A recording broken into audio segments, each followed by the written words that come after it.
Catherine, let's move on to sweets. What do you have for us? Number 2 are these fig bars. So a lot of us grew up, especially me, I loved fig bars that my mom would buy at the grocery. But We let's all get did. real. Not as good for you. What are the additives in there? It is so much better to make homemade fig bars. So the way that I do this is I take figs that are just dried figs, I cover them with some hot water, and then I puree it till it makes this beautiful paste, and I just slather it in a homemade dough with real ingredients that you know are going into making these cookies. And inside, look at that, just like soft, that dough. I mean, anytime I make these, my kids go crazy for them. This will be gone within an hour. I believe that. All right, Catherine, we are dying to know, what is the number one healthy, kid-friendly alternative snack? Drum roll. Here we go. The I'm number holding my one, breath.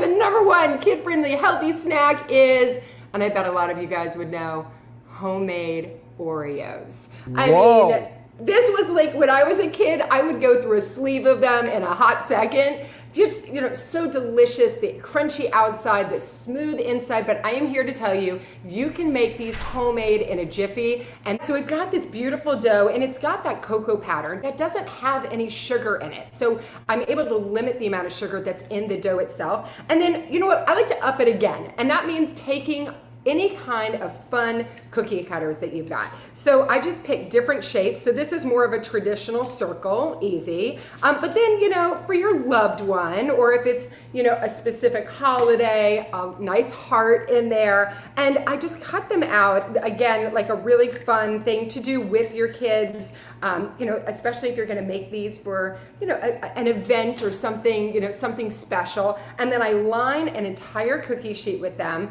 bake them off, and when they come out, they're just these like beautiful little cookies. And so I just take an offset spatula like this, and you can put as little or as much as you want. And just, this is like the fun part. It's like icing or frosting cookies, but you're just gonna cover it with another cookie right on top.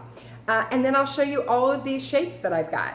Look at that, like the beautiful heart. Awesome.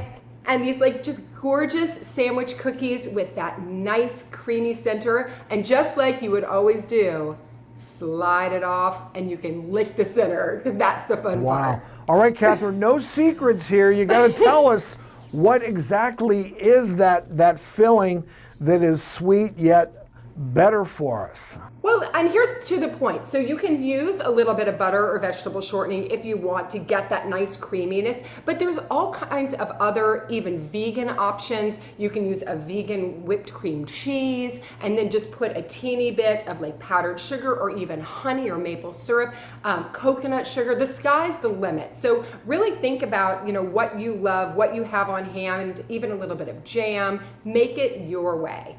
I love it. Thank you so much, Catherine. So happy to see you today. Happy eating and cooking. See you soon. For more information on these great tips and more, go to our website, thedoctorstv.com.